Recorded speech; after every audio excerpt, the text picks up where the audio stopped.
दिने गोटे चढ़ई परी एक जंगल को आसिला। से सब चढ़ई मानू एकाठी करी कहिला, शुण जंगलवासी, गरम जगू ए वर्ष तुम जंगल रे अनेक गछपत्र सुखी जाइछि। तमे सबु चढ़ई बहुत कष्ट रे अछ।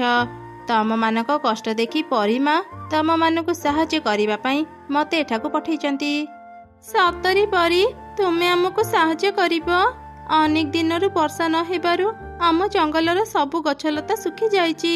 कौनसी जगारे भी खाइबा मिलुनी।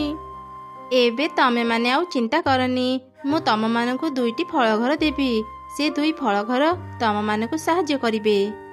एमिति कही परी ता जादू शक्ति रे दुईटी फल घर बाहर कला। गोटे थिला आंब घर आउ गोटे थिला स्ट्रॉबेरी घर। ए आंब घरे अनेक अनेक टंका पैसा अछि।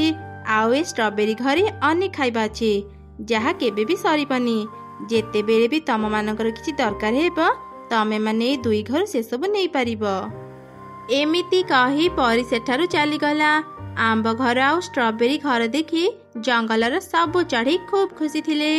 एमिति दिने परी कहिथिले जेबे भी टंका दरकार हेबो ए आंब घर नेबा पई। आज मो झियर देह भीषण खराब, ता औषध किनिबा पई मते टंका दरकार। आज मु ए आंब घर को जाए। आंब घर दया करी टिके कबाट खोल, मते किछि टंका दरकार। मो झियर देह एबे भीषण खराब, औषध किनिबा पई एबे मो पाखरे टंका नाही। मते किछि टंका दियो। आंब घर, ए आंब घर, ए चढ़ी साहाय्य पई तो पाखकु आसीची। तू ताकू तो घरे पसिबाकू काहेकि देउनु? भूली गलु परिमा हमकु कोन कहिथिले सबु समय चढ़ी मानकु साहाय्य करिबा पई। ता न करी तू ए जाई सोई रहिचु। उठ उठ कहूची। ए आंब घर आखि खोलो। किए किए मो कान तळे एते पाटी करूची? ए स्ट्रॉबेरी घर, तोर असुविधा कोन कहिलु? काई मते एते डाकुचु? परी राज्य रे केते आराम रे थिले, एठाको आसी मोर टिके भी शांति नाही। किए एते जोर जोर मो कबाट बाडुथिला? राग करनी आंब घर, मु तुम कबाट बाड़ी थिली। परी कहिथिले जेबे भी टंका दरकार हेबो आंब घर को जीवा पई। आज मु एक विपद रे पड़ी तुम पाखकु आसीची। मते किछि टंका दे साहाय्य कर। साहाय्य? मु काहाकु भी साहाय्य करि परिबिनी। परी कोन कहिथिला मोर मने नाही। मु से सब भूली जाईची। इही तो पादरी केते मैला लागिची। तू जदि तोरी मैला पादरे मो घर भीतर को जीबू, मो घर अपरिष्कार हेई जिवो। मु तते साहाय्य करि परिबिनी। तू जा एठू। दया कर आंब घर, मो ऊपर टिके दया कर। मु बहुत आशा नहीं तुम पाखकु आसीची। मते फेरई दियनी। मो झियर देह खराब, तार औषध किनिबा पई मते टंका दरकार। दया करी मते किछि टंका दियो। तते कोन कहली तू कोन सुनि पारिलुनी? मु तते साहाय्य करिबिनी। प्रतिदिन जदि मु तम मानकु टंका देई चलिबी, मो टंका सरीचिबो। मु आ काहाकु भी साहाय्य करिबिनी। जा चली जा एठू। चढ़ी तू मन दुख करनी। मो घरु किछि मिठा फल नै बाजार रे बिक्री कर। टंका पाइले तू तो झियर औषध किनिबू। तापरे माँ चढ़ई स्ट्रॉबेरी घरु किछि फल नै चली गला। तापरे स्ट्रॉबेरी घर आंब घर को कहिला, तू आज किछि ठीक कलुनी आंब घर। आमर काम हैला आमे असहाय पक्षी मानकु साहाय्य करिबा। ता न करी तू पक्षी मानकु अपमान करी पठै देउछु। परिमा एकथा जानिले तते शास्ति देबे।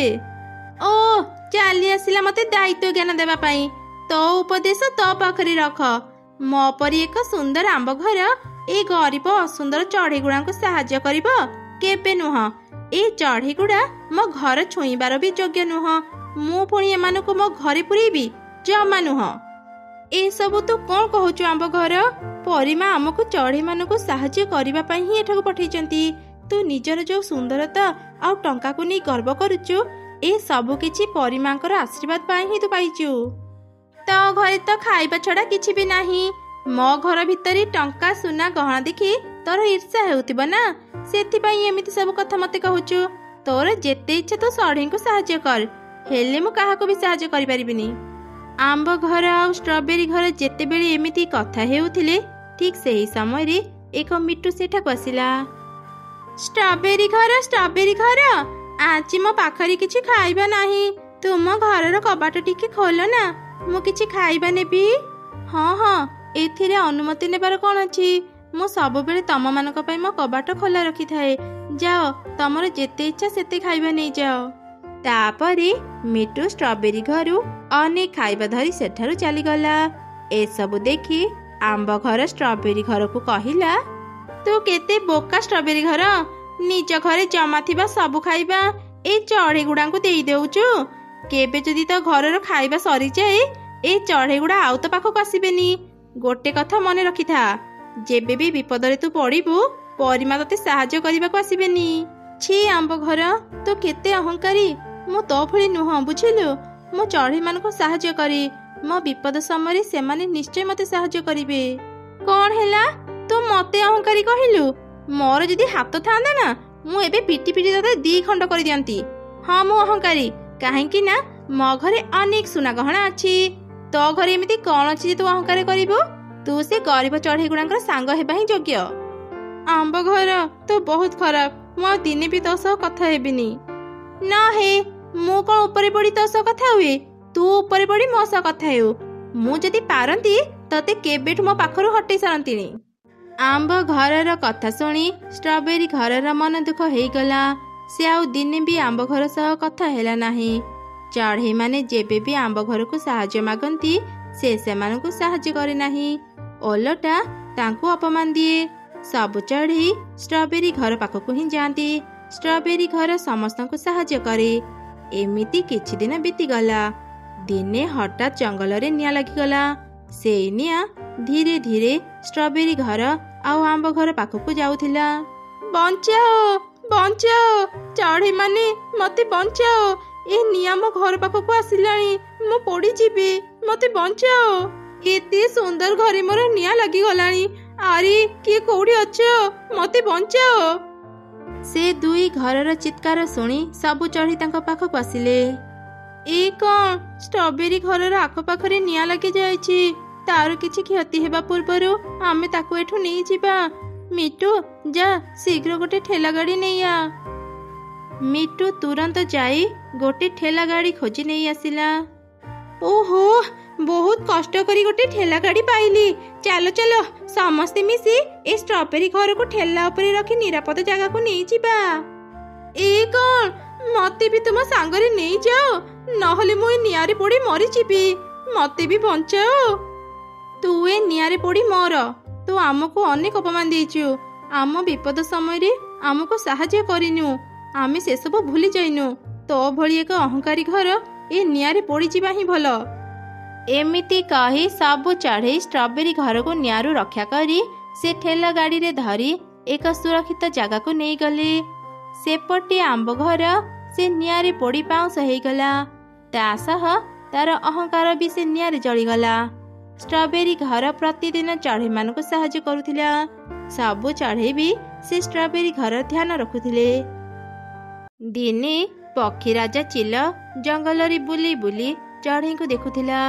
हठात तार नजर मूर्ति बनाउथिबा एक चढ़ई ऊपर पड़िला। से चढ़ईटी अनेक सुंदर सुंदर मूर्ति तैयारी करिथिला। वाह चढ़ई, तो केते सुंदर मूर्ति तैयारी करिचु। तो मूर्ति सबु देखिबाकू पूरा जीवंत परि लागुची। अच्छा चढ़ई, तू मोर मो झीर आउ मो स्त्री रो एक मूर्ति तैयारी करी पारिबू? आज्ञा महाराज, मु पारिबी। तेबे ठीक अछि। तू जदि भल मूर्ति तैयारी करिबू मु तते 100टी स्वर्ण मुद्रा देबी। सिपाही जहा जहा भी लागिबो ए चढ़ई को आनी दियो, से शीघ्रता काम आरंभ करू।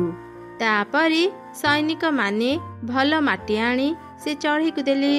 मूर्तिकार चढ़ई दिन राति परिश्रम करी राजा चिल ता स्त्री आउ तांको झीर खूब सुंदर मूर्ति तैयारी करिदेला। से तीनी मूर्ति जीवंत परि लागुथिले। बापा बापा, ए तीनी मूर्ति भारी सुंदर हेची। मो मूर्तिटा को देख, मु केते सुंदर देखा जाउची।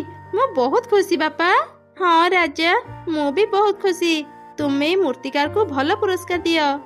तापरे राजा चिल मूर्तिकार चढ़ई को बहुत भल पुरस्कार देला। से तीनी मूर्ति को निज प्रासाद रे रखिला। सबुदिन राजा निज मूर्ति को देखि खूब खुशी होउथिला। दिने सकाळे राजा चिल निज मूर्ति देखिबाकू गला। से सबु मूर्ति को धरी धरी देखुथिला। हठात से देखिला से तीनी मूर्ति रे अनेक मैला लागिची। राजा चिल रागी जाई निज सैन्य मान को डाकिला। सिपाही कुआडे गल, शीघ्र एटा कस। ଆଜ୍ଞା ମହାରାଜ, ଆମକୁ ଡାକିଲେ? ମୋ 3 ମୂର୍ତ୍ତିରେ ଅନେକ ଧୂଳି ଲାଗିଛି। ପ୍ରତିଦିନ ମୋ ମୂର୍ତ୍ତି ସଫା କରିବା ପାଇଁ ଏକ ଚଢ଼େଇର ବ୍ୟବସ୍ଥା କର। ମୁଁ ଚାହୁଁନି ଧୂଳିମଳି ଲାଗି ମୋ ମୂର୍ତ୍ତି ନଷ୍ଟ ହେଇଯାଉ। ଆଜ୍ଞା ମହାରାଜ, ଆପଣ ଚିନ୍ତା କରନ୍ତୁନି, ମୁଁ ଏବେ ଯାଉଛି ଚଢ଼େଇ ଆଣିବାକୁ। ତାପରେ ସେ ସିପାହୀ ଚଢ଼େଇ ଖୋଜିବାକୁ ଗଲା। ସେଇ ଜଙ୍ଗଲରେ ରାଜୁ ଆଉ ରିନୁ ନାମରେ 2ଟି ଗରିବ ଚଢ଼େଇ ରହୁଥିଲେ। ରାଜୁ ବଜାରରେ ବୁଲି ବୁଲି କାମ ଖୋଜୁଥିଲା। ହଠାତ୍ ତାର ରାଜୁ ସିପାହୀ ସହ ଦେଖା ହେଲା। ସିପାହୀ ଯେତେବେଳେ ଜାଣିଲା ରାଜୁ କାମ ଖୋଜୁଛି, ସେ ତାକୁ ଧରି ପ୍ରାସାଦକୁ ଗଲା। ମହାରାଜ, ୟା ନାଁ ହେଉଛି ରାଜୁ। ରାଜୁ କାମ ଖୋଜୁଥିଲା। ଆପଣଙ୍କ ମୂର୍ତ୍ତି ଦେଖାଶୁଣା କରିବା ପାଇଁ ମୁଁ ୟାକୁ ନେଇ ଆସିଲି। ଠିକ ଅଛି, ତୁ ମୋ 3 ମୂର୍ତ୍ତିର ଭଲ କି ଯତ୍ନ ନେ। ହେଲେ ହଁ, ମୋ 3 ମୂର୍ତ୍ତିର ଯଦି କିଛି କ୍ଷତି ହୁଏ ମୁଁ ତତେ କଠିନ ଶାସ୍ତି ଦେବି। ନା ନା ମହାରାଜ, ମୋର ଏତେ ସାହସ ନାହିଁ ଯେ ମୁଁ ଆପଣଙ୍କ ମୂର୍ତ୍ତିର କିଛି କ୍ଷତି କରିବି। ମୁଁ ମନ ଧ୍ୟାନ ଦେଇ ମୋ କାମ କରିବି। ତାପରେ ରାଜୁ ସେ 3 ମୂର୍ତ୍ତି ପାଖ ଗଲା ଆଉ ମୂର୍ତ୍ତି ଗୁଡାକୁ ସଫା କରିବାରେ ଲାଗି ପଡ଼ିଲା। ସେ ପ୍ରତିଦିନ ମୂର୍ତ୍ତି ସବୁକୁ ଭଲ ଭାବରେ ସଫା କରୁଥିଲା। ରାଜା ତା କାମରେ ଖୁସି ହେଇ ତାକୁ ଅନେକ ଟଙ୍କା ଦେଉଥିଲା। ଏହିପରି ବେଶ କିଛି ଦିନ ବିତିଗଲା। ଦିନେ ହଠାତ୍ ରାଜୁ ସ୍ତ୍ରୀର ଦେହ ଖରାପ ହେଇଗଲା। ରାଜୁ ତା ସ୍ତ୍ରୀର ଦେଖାଶୁଣା କରୁଥିଲା, ଯାହା ଫଳରେ କାମକୁ ଯିବା ପାଇଁ ତାର ଡେରି ହେଇଗଲା। ଆରେ ରାଜୁ, ତୁ ଆଜି ଏତେ ଡେରି କାହିଁକି କରିଦେଲୁ? ସିପାହୀ ଆଜ୍ଞା, ମୋ ସ୍ତ୍ରୀର ଦେହ ଖରାପ ଥିବାରୁ ମୁଁ ତାର ଦେଖାଶୁଣା କରୁଥିଲି, ସେଥିପାଇଁ ଆସୁ ଆସୁ ଟିକେ ଡେରି ହେଇଗଲା। ଯା ଶୀଘ୍ର ନିଜ କାମ କରିବୁ।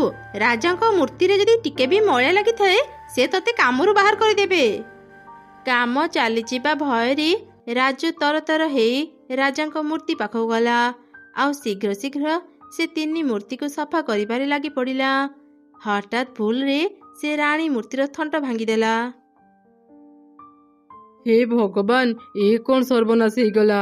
ରାଜା ଯଦି ଜାଣିବେ ମୁଁ ରାଣୀମାଙ୍କ ମୂର୍ତ୍ତି ଭାଙ୍ଗି ଦେଇଛି, ସେ ମତେ ଜୀବନରୁ ମାରିଦେବେ। ହେ ପ୍ରଭୁ, ମତେ ରକ୍ଷା କର। ଏ କଣ, ତୁମେ ମୋ ମାର ମୂର୍ତ୍ତିକୁ ଭାଙ୍ଗିଦେଲ? ମୁଁ ଏବେ ବାପାଙ୍କୁ ଏକଥା କହିଦେବି। ରାଜା ଝିଅ ଶୀଘ୍ର ଯାଇ ଚିଲ ରାଜାକୁ ଏକଥା କହିଦେଲା। ରାଜା ଚିଲ ରାଗି ଯାଇ ସିପାହୀଙ୍କୁ ଆଦେଶ ଦେଲା ରାଜୁକୁ ବନ୍ଦୀ କରିବା ପାଇଁ। ତତେ ମୁଁ ଆଗରୁ କହିଥିଲି, ମୋ ମୂର୍ତ୍ତିର ଯଦି ଟିକେ ବି କ୍ଷତି ହୁଏ ମୁଁ ତତେ କଠିନ ଶାସ୍ତି ଦେବି। ଏବେ ତୋର ଶାସ୍ତି ହେଉଛି ମୃତ୍ୟୁ। ନା ନା ମହାରାଜ, ମତେ ଏତେ ବଡ଼ ଶାସ୍ତି ଦିଅନ୍ତୁନି। ଦୟାକରି ମୋ କଥା ଆଗ ଶୁଣନ୍ତୁ। ମୁଁ ଜାଣିଶୁଣି ରାଣୀମାଙ୍କ ମୂର୍ତ୍ତି ଭାଙ୍ଗିନି, ଭୁଲରେ ରାଣୀମାଙ୍କ ମୂର୍ତ୍ତି ଭାଙ୍ଗିଗଲା। ନା, ମୁଁ ତୋର କିଛି କଥା ଶୁଣିବିନି। ତତେ ଆଜି ମୃତ୍ୟୁଦଣ୍ଡ ମିଳିବ।